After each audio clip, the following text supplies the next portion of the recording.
안녕하십니까 성도 여러분. 우리 2021년 제2기 작년교과 영원한 하나님의 언약 토의자료 제작을 맡은 다산국교회 부목사 이종수입니다. 네, 우리 지난 한 주 동안도 편안하게 잘 보내셨나요? 네, 이번 주도 저희가 함께 이 교과 공부하면서 하나님의 사랑을 더 깊이 느끼는 그런 한 주가 되었으면 좋겠습니다. 특별히 우리가 머리로도 지식으로도 공부하지만 우리의 마음으로 또 하나님의 말씀을 깊이 느끼는 그런 시간이 되었으면 좋겠습니다. 네, 5월 29일 안식일이고요. 제목은 언약의 표징입니다. 우리 영문 제목으로는 커버넌트 사인이라고 되어 있습니다. 지난 시간에 이제 커버넌트 로우에 이어서 이번 시간에는 커버넌트 사인인데요.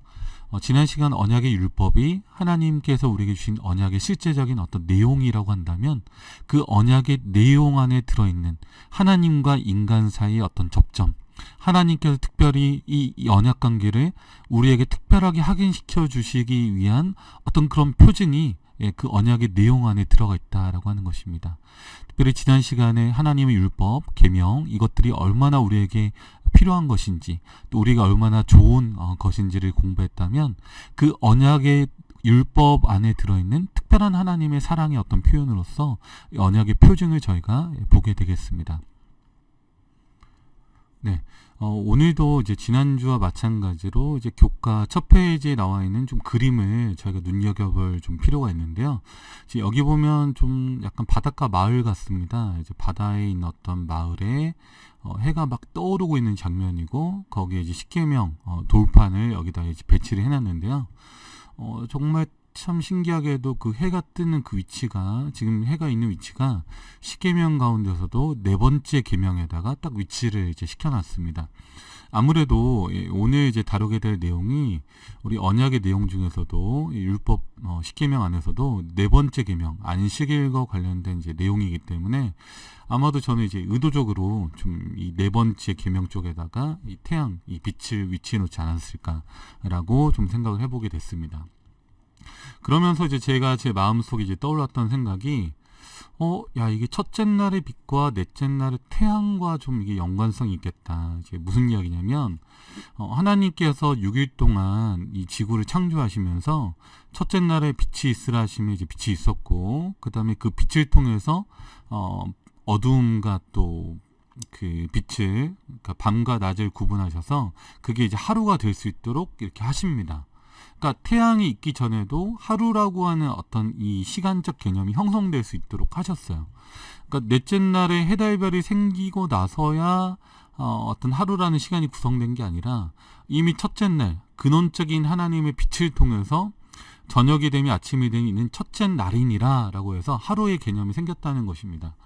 그리고 나서 이제 넷째 날에 이제 해와 달과 별들, 이 광명들에게 하나님의 빛을 이제 위임하셔서 그 광명들로 하여금 일자와 사시와 어떤 연한, 그러니까 이런 것들이 이루라고 하셨잖아요.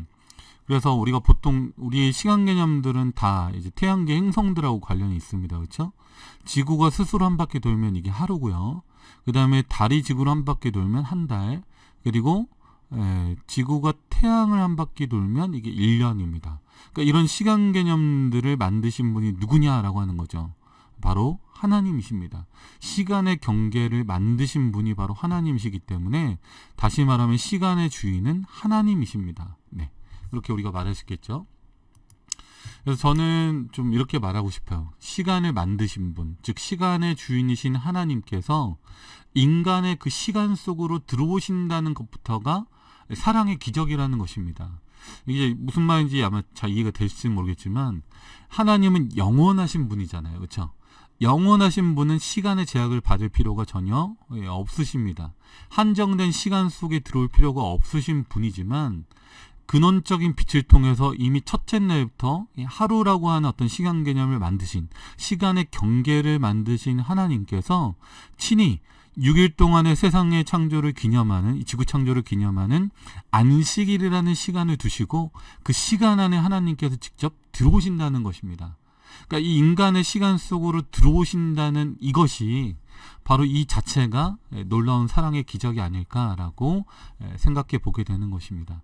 저는 그래서 오늘 좀 이 경계라고 하는 좀 부분에 우리가 좀 생각해 볼 부분이 많이 있다고 생각이 돼요. 그러니까 영원하신 하나님, 또 그 온 우주보다 크신 하나님, 그 무한하신 하나님께서 이 연약한 피조물인 인간과 만나고 함께하기 위해서 친히 그 제약된 어떤 시간과 공간 속으로 들어오신다는 것이 바로 하나님의 사랑이라고 하는 것입니다.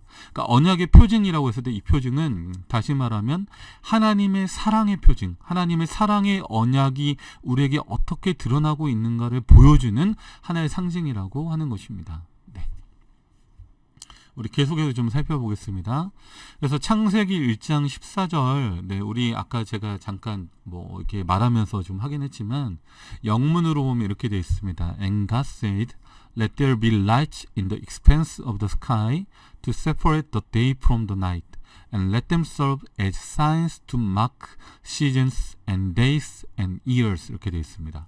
그러니까 계절과 또 일자, 매일의 날들과 또 1년이라고 하는 시간 개념을 구성하는 하나의 지표, 사인으로 주셨다는 것입니다. 그러니까 이거 자체가 저는 연관성이 있다고 좀 봤어요. 그러니까 영문으로 이 태양계 이 행성들, 해와 달과 별들은 하나의 사인이라고 하는 것입니다. 사인. 어떤 사인이냐? 하나님의 언약의 표징, 언약의 상징이라는 거죠. 어떻게? 예. 시간을 만드신 하나님, 시간을 구성하신 하나님, 그 시간의 경계를 두셨는데 그 시간 안으로 들어오신 하나님의 사랑을 보여주고 있다는 것입니다. 예. 그러니까 넷째 날의 해와 달과 별들의 광명들은 그 역할을 위임받았는데 그 위임받은 것은 첫째 날의 빛, 그 근원적인 하나님의 빛의 에너지에 대한 것들을 위임받았어요. 근데 그렇다면 결국 뭐죠? 넷째 날의 해와 달과 별들이 스스로 시간 개념을 만들어낸 게 아니고 하나님께서 이미 첫째 날의 빛과 어둠이라는 어떤 이런 그 근원적인 환경을 통해서 이미 하루라는 시간 개념을 만드셨다는 것입니다. 그러니까 이 부분을 좀 우리가 잘 명상해 보면 좀 도움이 되지 않을까. 그래서 안식일이라고 하는 시간이 왜 독특한가, 왜 특별한가, 그렇죠? 네, 하나님께서 그 시간 속으로 들어오신다고 하는 것입니다. 네, 그러니까 우리와 만나시고 우리와 함께 하시기 위해서 그 시간의 경계 안에, 시간의 경계를 만드신 그 초월에 계시는 영원한 하나님이 그 시간 안으로 들어오신다는 개념, 이걸 좀 자세히 묵상해 보면 좋을 것 같습니다. 자, 그래서 이제 일주일이라는 제도의 기원을 우리 좀 살펴보면 7일을 일주일로 하는 이 주일제도 시스템에 대해서는 성경 외에서 그 기원을 찾을 수가 없습니다. 그렇죠? 그러니까 일주일이라고 하는 이 시스템을 뭐 8일로 해도 되고 6일로 되고 5일로 해도 되는데 왜 일주일이 7일인가 하는 거죠. 일, 월, 화, 수, 목, 금, 토. 성경대로 하면 첫째 날, 둘째 날, 셋째 날, 넷째 날, 다섯째 날, 여섯째 날, 일곱째 날이라고 하는 왜 이 주기로 사람들이 살아가고 있느냐라고 하는 것입니다. 그렇죠? 그러니까 이것들은 창조 주간으로부터 비롯된 하나님의 창조로부터 비롯된 이 주일제도 시스템에 의해서 생겨난 것이다. 그러니까 이 자체가 이 시간 개념을 허락하시고 7일을 주기로 살도록 하신 이 하나님의 놀라운 어떤 이 개념 자체가 바로 우리가 꼭 기억해야 되는, 어떻게 보면 아주 규칙적이죠. 아주 규칙성이 있습니다. 일주일을 단위로 매주 한 주 한 주 살아가는 이 개념. 그러니까 하루라고 하는 개념은 우리가 뭐 너무나 당연하잖아요. 하루, 그 다음에 1년, 한 달, 뭐 이것은 이해가 되지만 왜 굳이 한 달을 또 7일씩 나누어서 이거를 일주일이라는 개념으로 우리가 삶을 살고 있느냐라고 하는 거. 이것은 창조 당시의 창조 주간을 인간이 끊임없이 매 주마다 되풀이해서 기억할 수 있게끔 하나님께서 설계해 놓으신 하나의 시스템이라고 하는 거 좀 우리가 기억하면 좋겠습니다. 자, 그 다음에 우리 그 기억자의 말씀을 좀 보면요. 출애굽기 31장 16절입니다. 그러니까 이스라엘 백성들에게 시내산 언약이 이제 주어지면서 강조되는 게 성소와 안식일입니다. 그러니까 성소와 안식일을 공경하라 그랬어요. 그러니까 이 두 가지가 다 하나님께서 우리와 함께 하시겠다라고 하는 하나님의 사랑의 표현이에요. 그렇죠? 온 우주보다 크신 하나님이 성소라는 아주 한정된 너무나 연약한 그 장소에 들어오십니다. 그리고 이 온 시간의 경계를 시간을 만드신 하나님께서 그 시간 안으로 들어오세요. 그러니까 성소와 안식일은 마땅히 우리가 하나님의 사랑에 대해 감사하면서 우리도 그 안으로 들어가야 되는 하나의 어떤 대상이라고 하는 거죠. 자, 근데 31장 16절 우리 전후에 있는 성경절을 제가 지금 두 개를 찾아놨습니다. 원래는 다 적고 싶었는데 이 지금 공간 한계상 두 절만 좀 적어놨습니다. 이제 앞뒤 문맥을 좀 살펴봐야 우리가 좀 더 또 깊게 이해할 수 있는 부분이 있기 때문에 제가 13절과 18절을 좀 적어놨습니다. 자, 너는 이스라엘 자손에게 고하여 이르기를 너희는 나의 안식일을 지키라. 이는 나와 너희 사이에 너희 대대의 표징이니 나는 너희를 거룩하게 하는 여호와인 줄 너희로 알게 함이라. 그래서 이 안식일은 하나님과 우리 사이에 대대의 표징이 된다. 그래서 하나님과 우리의 어떤 그 관계를 다시 한번 확신시켜주는, 그러니까 이 부분에 대해서 이번 주 교과가 아주 집중해서 다루고 있습니다. 이 안식일이, 그쵸?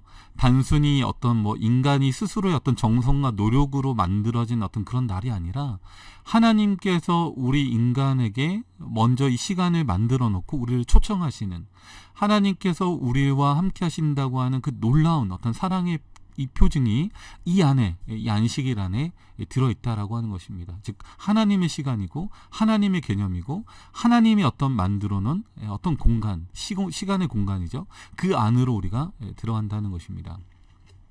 자, 출애굽기 31장 18절에 보면요, 여호와께서 시내산 위에서 모세에게 이르시기를 마치신 때에 증거판 몇 개를 두셨다고요? 둘을 모세에게 주셨다라고 했습니다. 이는 돌판이요 하나님이 친히 쓰신 것이더라. 그래서 증거판 둘을 줬다라는 부분을 좀 우리가 좀 깊이 있게 좀 볼 필요가 있습니다. 그러니까 증거판 둘이라고 했을 때 많은 사람들이 증거판이 두 개고 한쪽에는 첫째부터 넷째 계명, 또 한쪽에는 다섯째부터 열째 계명까지 쓰겠구나라고 보통은 생각을 합니다. 그러나 이제 성경을 자세히 보시면 지금 어떻게 되어 있냐면 출애굽기 32장 15절에 그쵸?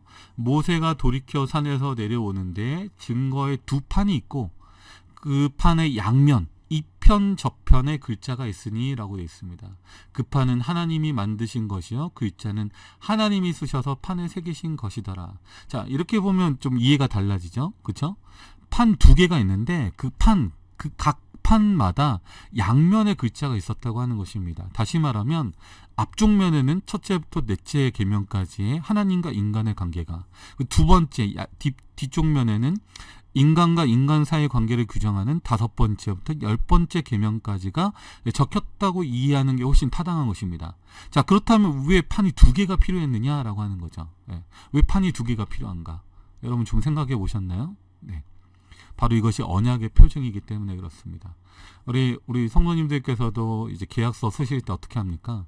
하나만 작성하는 게 아니죠, 그렇죠? 똑같은 걸 두 개를 써가지고 이제 인장이죠, 도장을 그 사이에다가 양쪽에 걸치게 찍어서 두 사람이 나눠 갖는 것입니다. 그럼 이렇게 공증이 되고 나면 이 문서는 어떻죠? 같이 계약서를 작성하고 도장을 같이 찍어서 나눠 가졌기 때문에 이 언약은 효력이 생기는 것입니다. 즉 하나님께서는 인간에게, 우리에게 언약의 돌판을, 증거판을 두 개를 주셨습니다. 저는 이 장면을 보면서 또 하나님의 약간 로맨틱한 어떤 하나님의 그 사랑의 어떤 모습을 다시 한번 확인하게 되는 것 같습니다. 그래서 언약의 표징이라는 말은 좀 더 우리가 쉽게 이해하자면 표징이라는 말을 한번 바꿔보세요. 그러면 언약의 징표가 됩니다. 징표라는 말은 좀 많이 들어보지 않으셨나요? 사실 표징이라는 말은 우리가 일상에서 많이 쓰진 않거든요. 근데 징표라는 말은 많이 씁니다. 언제 씁니까? 결혼식 할 때 또는 어떤 사랑의 사랑을 확인하는 뭐요? 징표로서 우리가 나누는 것들이 있잖아요. 어떤 게 있습니까? 네, 우리 결혼식이나 어떤 약혼식 때 사용하는 커플링, 반지가 있습니다. 같은 날 같은 시간에 똑같이 모양을 이렇게 만들어 가지고, 또 요즘은 이제 손으로 직접 자기가 이제 제작하는 수공으로 하는 그런 반지들도 있더라고요. 근데 이런 반지들을 한 쌍을 만들어서 신랑과 신부가 함께 나누어서 끼는 것입니다. 그러니까 이 나누어서 낀다라는 행위 자체가 이 두 사람이 이제는 하나로 묶여 있다, 하나로 연결되어 있다라는 어떤 언약의 상징이 되는 거죠. 그래서 언약의 표징으로서 이 하나님의 율법, 십계명은 우리에게 주어졌고, 그 십계명 중에서도 특별히 네 번째 계명, 안식일에 대한 계명은 정말 너무나 하나님의 사랑이 넘치는 거죠. 그 시간 안에, 그 시간의 제약과 어떤 그 한계 속으로 직접 들어오셔서 우리를 만나고자 하시는 하나님의 큰 사랑이 들어있다라고 하는 것입니다.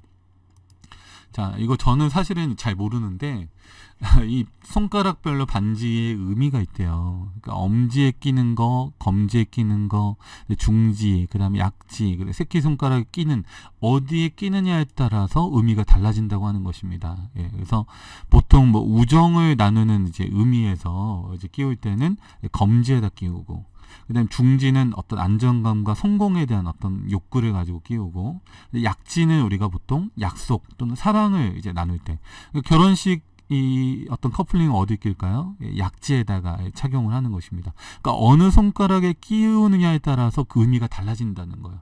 그렇기 때문에 하나님께서 일곱째 날 안식일을 거룩한 날로 구별하시고 언약의 표징으로 주셨다는 것은 우리에게, 그렇죠? 아무 날이나 지켜야 된다는 의미가 아니라 바로 그 일곱째 날이 하나님과 우리 사이를 다시 한번 확인하게 하는, 우리의 언약을 증명하는 어떤 그런 시간이라고 하는 것입니다. 네, 우리 이 언약의 표준과 관련해서 우리가 좀 살펴보면 좋을 이야기가 하나 있어서 좀 이야기를 소개하도록 하겠습니다. 우리 고구려를 세운 이 주몽이라고 하는 사람이 있죠. 근데 그 주몽이 고구려를 세우고 나서 그의 뒤를 이었던 제2대 왕이 바로 유리왕인데요. 그 유리왕과 관련된 아주 재미있는 또 설화가 있습니다. 그 설화를 저희가 한번 좀 지금 살펴보도록 하겠습니다. 네. 자, 주몽이 고구려를 세우기 전의 일입니다. 주몽과 애씨 부인은 부부가 되어 행복한 날을 보내고 있었습니다. 그런데 주몽이 부여의 금화왕 7 아들에게 쫓겨서 다급히 부여를 떠나야 한다는 말에 애씨 부인은 눈물을 흘리게 됩니다. 제 뱃속에 당신의 아이가 자라고 있습니다.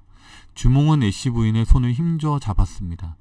7모가 난 바위 위 소나무 아래 증표를 숨겨둘 테니 아이를 낳거든 그걸 찾아 내게 보내시오라는 약간 수수께끼 같은 말을 남기고 주몽은 부여를 떠나게 됩니다. 애씨 부인은 시어머니인 유아 부인과 함께 유리를 기릅니다. 유리의 활솜씨는 정말 뛰어나가지고 그 모습을 이 애씨 부인이 볼 때마다 주몽을 떠올렸습니다. 우리 고구려를 세운 주몽도 활솜씨가 아주 뛰어났다고 하죠, 그렇죠? 근데 혹시라도 금화왕의 아들들이 이 사실을 알면 유리를 괴롭힐까봐 쉽게 말하지 못했습니다. 그러니까 자신의 아들에게도 너가 주몽의 아들이라는 사실을 말하지 않았던 것입니다. 자, 그러던 어느 날 애씨 부인은 유리에게 아버지가 남긴 증표에 대해 이야기합니다. 이때부터 유리는 모든 일을 제쳐두고 이 아버지가 남긴 증표를 찾기 위해서 다닙니다. 그러던 어느 날 마루에 앉아서 쉬고 있었는데 지붕을 받치고 있던 이 주춧돌을 보고 벌떡 일어나게 됩니다. 이 주춧돌은 7모가 나 있었고 주춧돌이 받치고 있는 기둥은 소나무로 만든 게 분명했습니다. 아, 그렇구나, 그렇죠? 바로 여기였는데 내가 여기를 못 찾고 계속 돌아다녔구나. 기둥 아래를 살펴봤더니 그 아래에서 녹이 쓴 칼 반쪽이 나온 것입니다.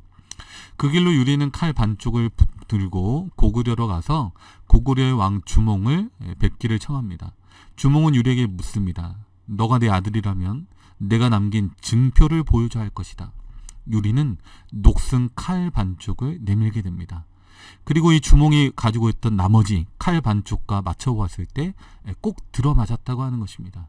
유리는 태어나서 처음 만난 아버지에게 큰 절을 올렸고 주몽은 벅찬 마음으로 이 아이에게 나의 아들인 유리를 고구려의 왕자로서 극진히 대하도록 하라라고 그 신분을 상승시켜줍니다. 이렇게 유리는 고구려의 궁에서 자라게 되고 주몽은 다른 부인 소선호에게 얻은 비루와 온조를 제쳐놓고 자신을 꼭 닮은 바로 이 유리를 다음 왕으로 정하게 되었다라고 하는 이야기입니다. 네. 이 이야기가 이제 저는 볼 때마다 이 언약의 어떤 표징을 이해하는데 아주 도움을 많이 준다고 생각합니다. 그 칼 반쪽, 칼을 부러뜨렸으니까요. 그 날의 어떤 정밀한 어떤 그 선, 그 금을 어떻게 해요? 이 자기가 부러뜨린 칼 외에는 다른 칼은 맞출 수가 없는 것입니다.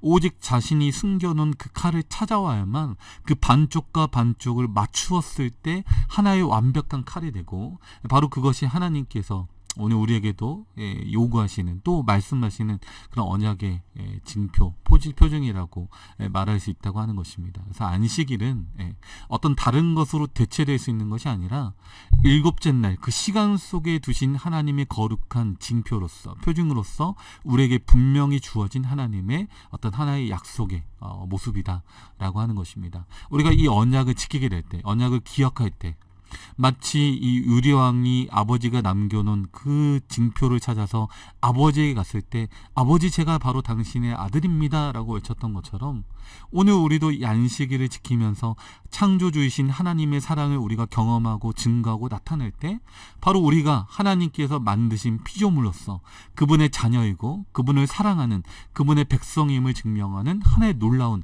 언약의 징표가 된다라는 사실을 우리 모두가 기억하면 좋겠습니다. 그래서 이 안식일이 정말 우리가 너무나 지켜야 되는, 절대 양보해서 안 되는, 절대 우리가 소홀히 해서 안 되는 그런 언약의 징표, 표징이라는 사실을 우리가 기억하면 좋겠습니다.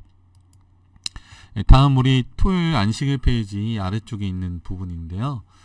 여기 좀 되게 좀 문장 하나하나가 되게 멋있습니다.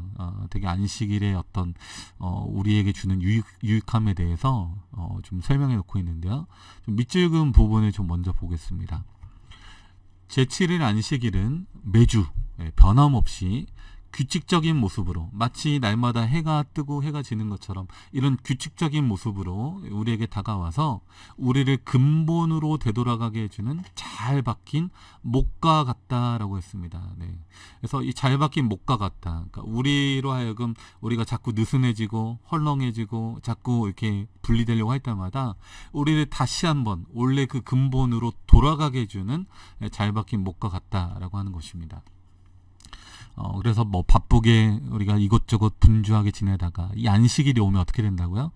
꽝 하면서 망치로 못을 내리치듯이 다시 한번 우리가 거기 딱 연합할 수 있도록 확고하게 붙어 있을 수 있도록 우리를 그 시작점으로 다시 연결시켜 준다라고 하는 내용인데요. 자, 이 부분을 영문으로 좀 보면요, 이렇게 되어 있습니다. The seventh day Sabbath, 일곱째 날 안식일은 is like a nail, 목과 같다 그랬어요. 근데 that swag 이라고 했습니다. swag. 그러니까 이 단어가 사실은 좀 이제 문제의 소지가 있어요. 이게 왜 그러냐? 우리가 평상시에 잘 쓰는 단어가 아닙니다. 보통 뭐 이게 못을 박다, 때리다, 뭐 이런 여러 가지 히팅, 때리다, 뭐 파운딩 여러 단어가 있잖아요. 근데 swag이라고 하는 단어는 약간 손바닥으로 찰싹 때리다 이런 의미예요. 찰싹 이런 의미다. 그래서 이거를 영문에서는, 영문 교과에서는 의도적으로 약간 그 앞뒤를 분리해가지고 느낌표까지 넣어놨어요. 수학 해가지고 찰싹. 그러니까 우리가 뭔가 느슨해지려고 할 때 탁. 약간 이런 느낌이에요. 탁.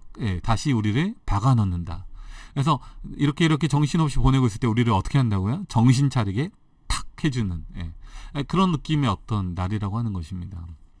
그러면서 with unbroken regularity returns us each week to the foundation of all that we are or could be.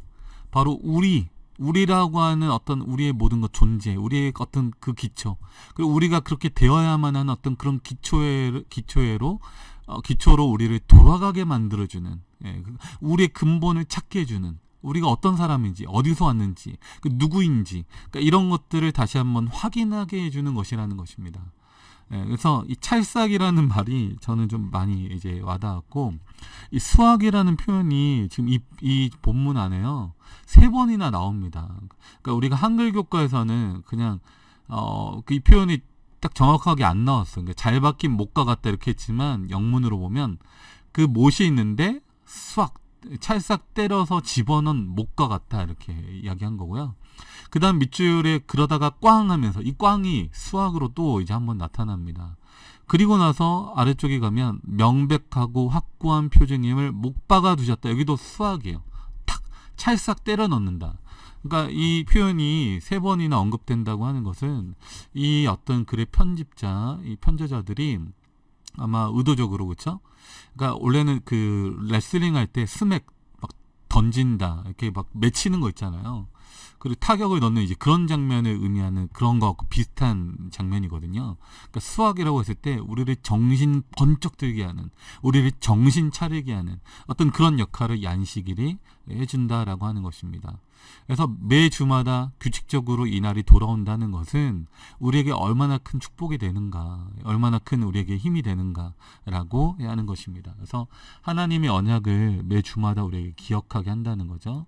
그래서 수학이라고 하는 단어, 네, 좀 사실 저는 정말 생소한 단어였어요. 이번에 처음 봤습니다. 그래서 찰싹 때리다, 저는 찰싹 치다라고 하는 단어인 거죠.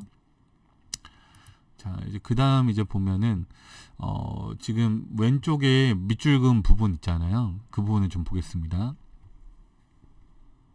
예외 없이 변함없는 규칙성으로 안식일은 조용히 지평선을 넘어 우리 삶의 모든 세밀한 곳에 영향을 미친다라고 했습니다. 자, 여기 이제 unceasing regularity, 쉬지 않고 끊임없이 이어지는 어떤 규칙성.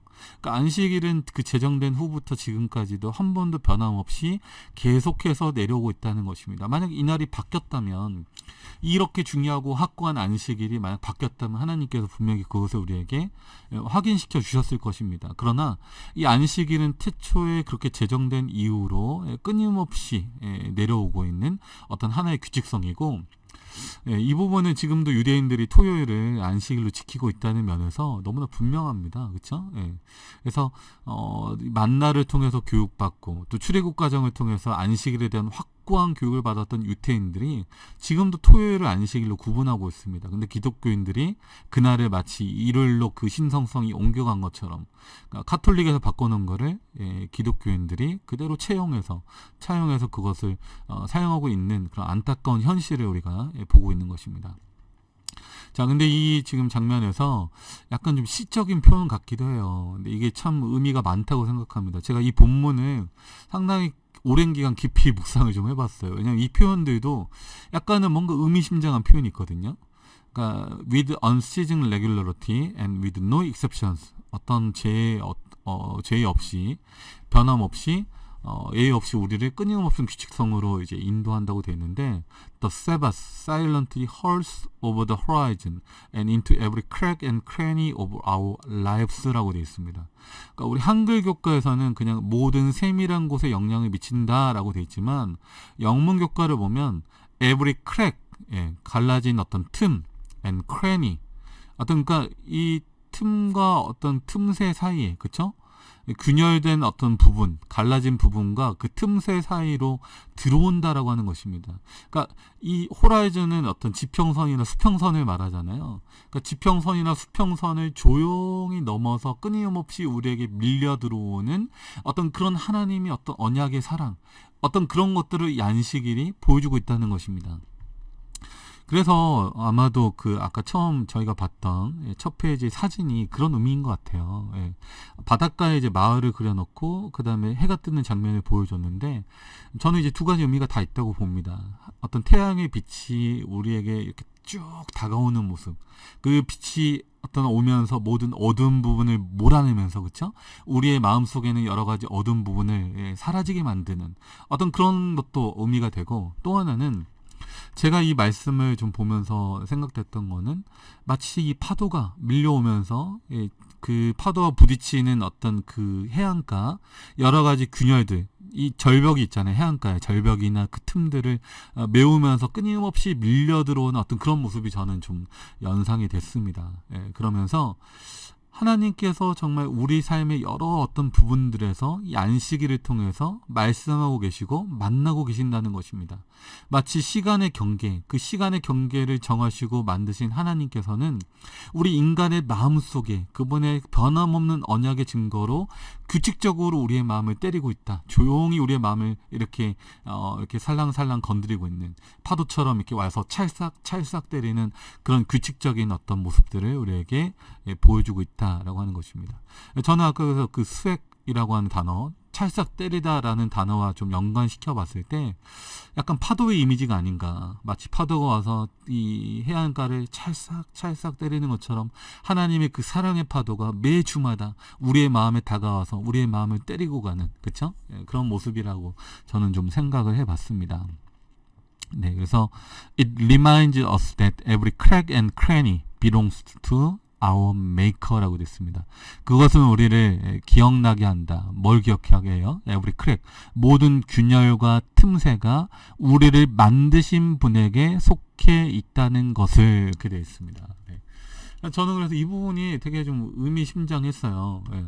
그러니까 우리 한글교과에서는 좀 무난하게 우리 삶의 모든 부분이 창조주께 속해 있다라고 이렇게 했는데, 크랙과 크래니, 왜 이 부분을, 균열과 틈새라는 이 부분을 왜 굳이 써놨을까?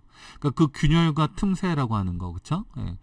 이 시간의 경계를 만드신 분, 그리고 여러 가지 어떤 이 우리를 위한 것들을 제정하시고 만드신 분께서, 안식일에 어떤 시간을 만드신 분께서 오늘 우리에게 가까이 오셔서 우리의 삶의 모든 부분에서 만나고 계신다. 그렇죠? 우리 삶의 하나하나의 어떤 부분도 놓치지 않으시고, 때로는 우리의 상처들, 우리의 말하지 못한 부분들, 우리의 연약한 부분들, 그런 틈새로 하나님의 사랑이 들어오셔서 우리를 전인격적으로 만나고 계신다고 하는 것입니다. 그러니까 그런 놀라운 하나님의 사랑을 우리가 느끼게 되었으면 좋겠습니다. 네, 그래서 여기 보면 뭐라고 되어 있습니까? 네, the one who put us here, 우리를 여기에 두신 분, the one who in the beginning, 태초에 하늘과 땅을 만드신 분. 예. 그러니까 하늘과 땅의 경계, 이게 수평선이잖아요. 지평선이고 하늘과 땅의 경계가 되는 그 지역, 이거 다 만드신 분이 누구세요? 하나님이세요. 예. 그리고 이런 어떤 행동들은 우리에게 뭐죠? 불가항력적, 도무지 우리가 거부할 수 없는 기초로서의 우리 기독교 신앙의 어떤 기독교인들의 믿음의 어떤 기초, 그리고 이 안식일이라고 하는 것들이 어떻습니까? 그런 기초를 보여주면서 우리를 찰싹 때려 넣는다라고 하는 것입니다. 그러니까 이것은 우리가 전혀 부인할 수도 없고 우리가 전혀 양보할 수 없는 하나님과의 언약의 표징이라고 하는 것입니다.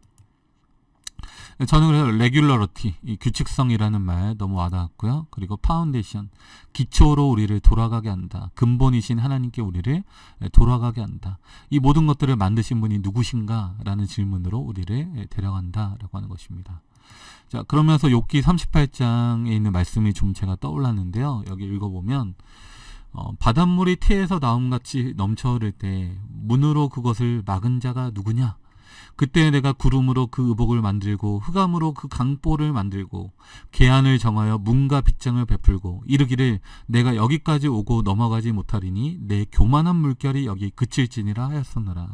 그러니까 하나님께서, 우리는 이제 뭐 과학적으로 설명하면 달에 뭐 끌어당기는 인력이 이제 바다의 어떤 이 파도, 그쵸? 조류와 이런 것들을 만들어낸다. 그러니까 밀물과 썰물을 만들어낸다라고 말하지만 그 모든 것들을 제정하시고 만드신 분 누구십니까? 하나님이세요. 하나님께서 그 모든 것들을 주관하도록 설계를 해 놓으신 것입니다. 그렇게 생각해 볼 때 어떤 이 땅, 이 지상에 우리가 거주할 수 있도록 이런 경계를 만드시고 파도가 그렇게 일정한 경계 안에서 움직일 수 있도록 하신 그 하나님의 사랑, 그 달의 인력과 또 지구의 어떤 끌어당기는 인력, 이런 모든 것들을 조절하시고 오늘도 인도하시는 그 하나님의 사랑을 우리가 경험하게 된다라고 하는 것입니다. 우리 노홍수 때 이게 한번 무너졌잖아요. 그렇죠? 물의 심판이 일어났을 때 이 모든 것들을 주관하시고 계신 분이 하나님이구나. 그렇죠? 예. 하나님께서 그 보호의 빗장을 거두셨을 때 하늘과 땅에서 물들이 넘치고 그 노아의 홍수, 물의 심판으로 노아의 8식구를 제한 수많은 사람들이 전부 다 멸망당했던 사실을 우리가 기억하고 있습니다.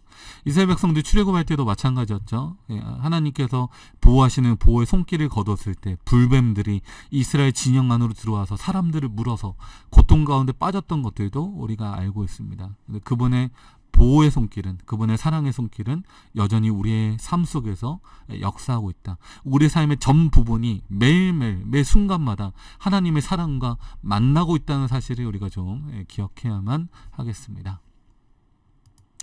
자, 그래서 좀 정리해보면 시간의 경계를 만드신 하나님은 온 하늘과 땅의 경계를 만드신 창조주이시다라고 하는 것입니다. 그러니까 이 경계, 어떤 사이사이 어떤 경계를 주관하시고 만드시는 분, 바로 이 분이 바로 하나님이시다라고 우리가 좀 알면 좋겠습니다. 그래서 이 땅에 성소를 두셔서 하나님의 거룩한 영광을 두신 분도 하나님이시고, 이 시간 안에 경계를 두시고 이 안식일이라는 거룩한 시간을 두셔서 우리로 하여금 그날을 기억하게 하신 분도 하나님이시다라고 정리할 수 있겠습니다. 자, 우리 다음 페이지 TMI 위로 부분입니다. 6개의 질문이 있는데요. 오늘도 저는 2개의 질문을 좀 선택해서 다뤄보도록 하겠습니다. 먼저 첫 번째 질문입니다. 한 주일에 가장 기다려지는 날은 언제이며 왜 그렇습니까? 네. 우리 성도님들은 이 질문에 좀 어떻게 대답하셨나요? 사실 우리가 이제 정답이라고 하면 사실은 안식일이라고 이제 해야지 맞는데, 솔직하게 말하면 어떤가요? 가끔은 안식일이 아닐 때도 있잖아요. 가끔은 때로는 월화 드라마 좋아하시는 분들은 드라마가 막 기다려져서 빨리 월요일이 왔으면 하는 분들도 있으시고, 그렇죠? 그러니까 좋아하는 어떤 뭐 이게 있다. 그럼 어떤 누구랑 만나기로 약속을 했다. 그러면 그날이 기다려지잖아요.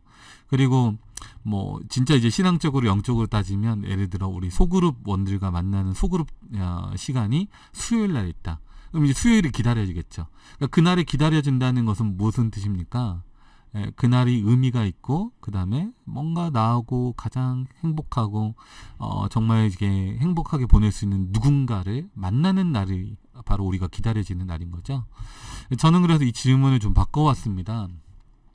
이제 너무 이제 약간 좀 뻔한 대답을 기대하는 답 같았어요. 그래서 아마 이 질문 던지면 아마 솔직하게 저 드라마 때문에 월요일에 기다립니다 이렇게 할 분은 거의 없으실 거고, 대부분 안식일이죠 라고 대답할 것 같아서 저는 좀 질문을 바꿔봤습니다. 자, 1년 중 가장 기다려지는 날은 언제인가요? 네. 여러분 1년 중 가장 기다려지는 날 언제입니까? 네. 생일 아닌가요? 생일? 특별히 저는 제 첫째 아이의 이제 첫돌 사진을 여기다 좀 넣어봤는데, 저희 첫째 아이가 이제 돌을 됐을 때 온 가족들이 이제 모여서 축하해주고 이렇게 했는데, 이제 보통은 이제 돌 되면은 돌잡이를 하잖아요. 뭐 볼펜을 잡으면 뭐 학자가 된다, 돈을 잡으면 부자가 된다, 뭐 이런 게 있는데, 저희 첫째 아이 때는 이제 그런 거 전혀 하지 않고, 이제 그거는 약간 미신적인 게 포함되어 있기 때문에 좀 신앙적으로 쪽지를 만들었습니다. 그 쪽지 안에다가는 우리 이 한결이가, 저희 아들이 앞으로 어떤 사람이 되면 좋겠고 성경에 어떤 사람을 좀 본받으면 좋겠다, 그리고 우리 한결이한테 해주고 싶은 그런 어떤 이 믿음의 말, 격려 한마디, 이런 것들을 이제 적어서 뽑는 시간을 가졌습니다. 그래서 하나하나 뽑을 때마다 마치 그게 이제 돌잡이로 이제 대신해서 이렇게 하게 됐는데요. 근데 참 신기한 것은 무엇입니까? 이 생일이 되면 물론 이제 이 태어난 아이가 모든 축하를 받죠, 그렇죠? 그러나 사실상 그날은 어떻습니까? 부모에게 있어서도 너무나 중요한 날입니다. 자신이 그렇게 고생해서 정성 들여서 1년 동안 엄마의 뱃속에서 키워왔던 아이가 이 세상에 태어난 날이기 때문에 이 아이에게도 소중한 날이지만 부모에게도 소중한 날이 된다라고 하는 것입니다. 그래서 이날은 물론 자신의 생일이니까 물론 당연히 축하 받아야 되겠죠. 그리고 이제 철이 좀 들고 나면 부모님께도 감사 인사를 드려야 하는 그런 날입니다. 그렇죠? 어머니 아버지 잘 태어나게 해주셔서 감사합니다라고 표현하게 되는 그런 날인 거죠.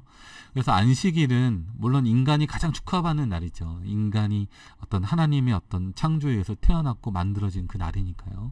또 다른 의미로는 우리를 만들어주신 하나님께 마땅히 드려야 될 감사를 드리는 날이 바로 안식일이라고 하는 것입니다.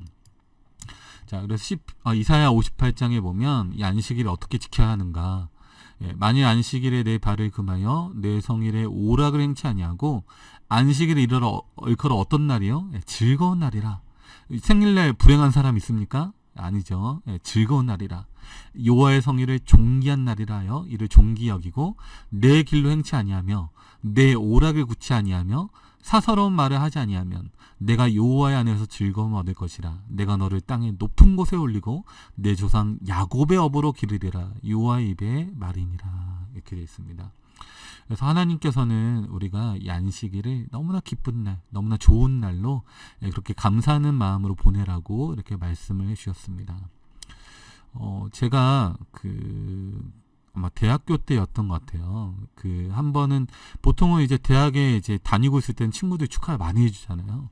근데 한 번은 휴학을 하고 있었습니다. 휴학 중이어서 그날따라 아무도 축하해주는 사람이 없었어요. 보통 이제 12시 땡 하면 막 문자도 확인해보고, 그다음 그 당시에 미니홈피라는 게 있었는데, 거기 혹시 누가 좀 축하하는 글을 쓰지 않았나 막 계속 새로 고침하면서 확인해보고 이런 게 있는데, 그날따라 아무도 축하 메시지가 안 오는 것입니다.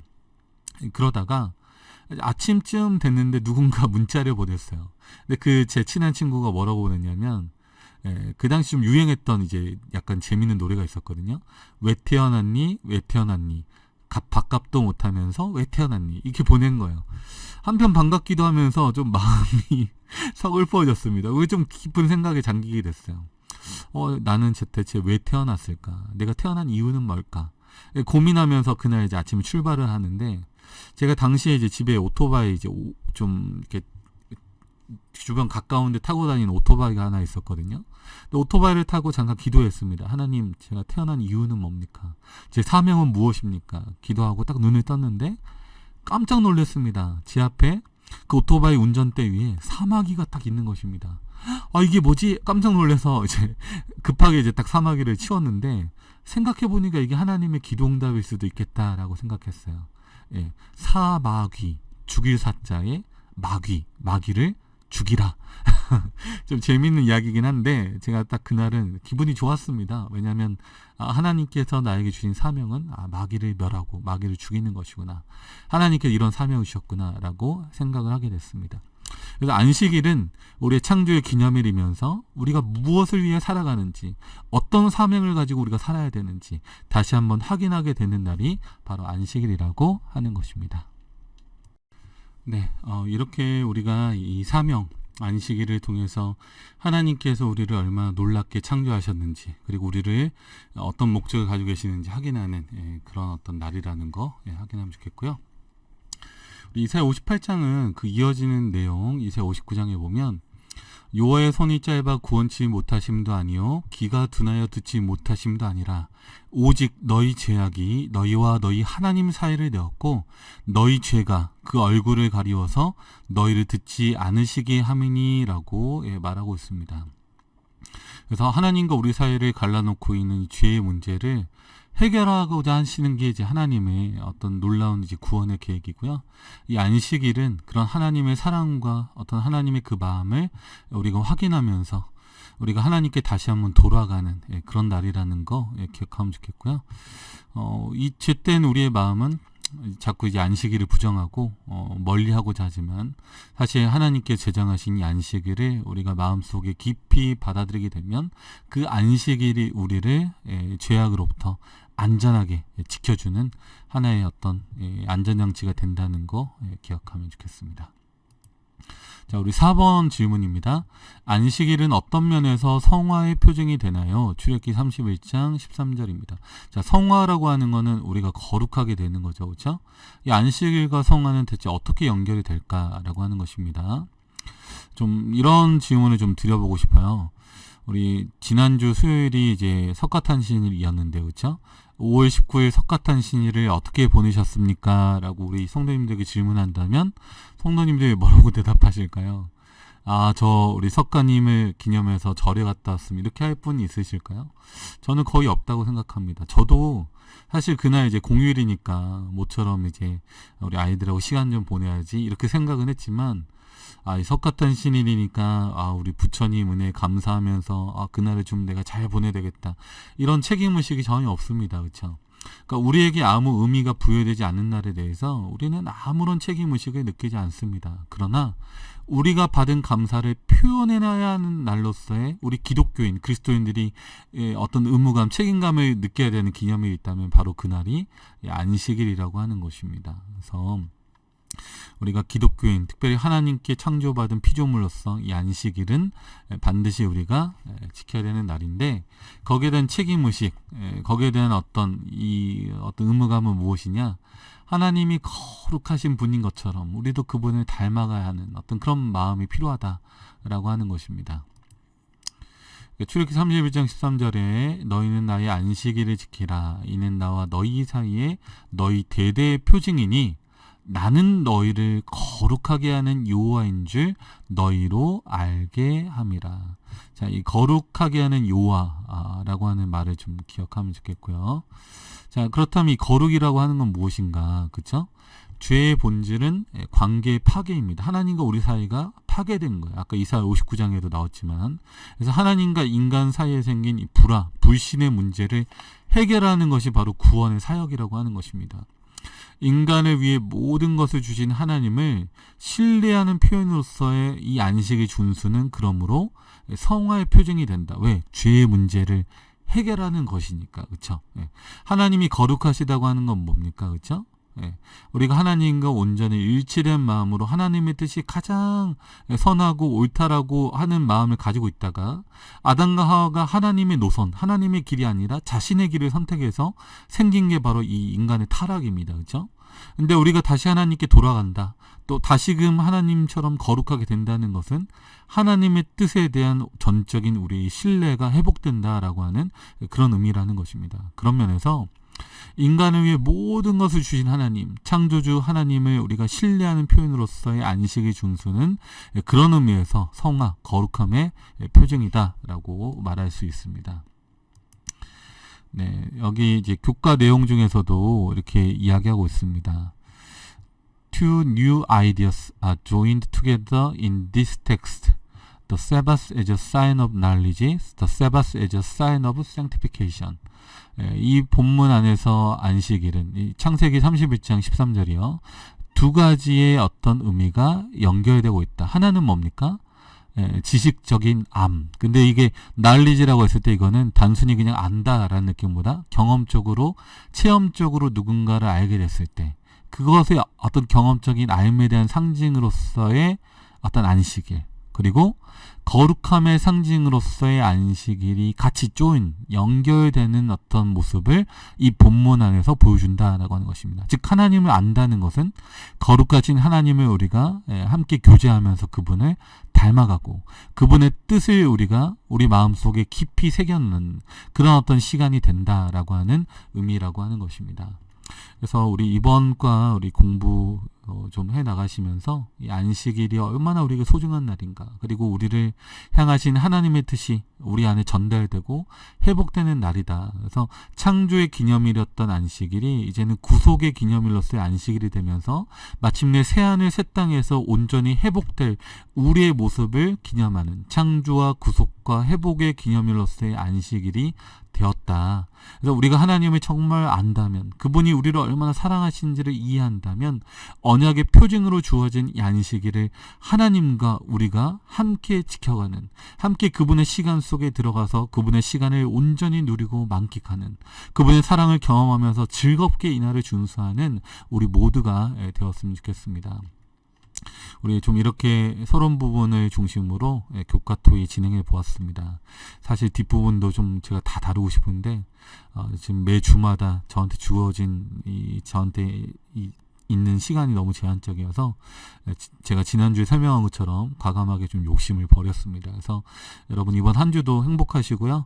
우리 교과를 통해서 더욱 하나님과 연결된 살아있는 그런 관계를 가진 그리스도인들 되길 바라면서 오늘 교과 내용 마치겠습니다. 감사합니다.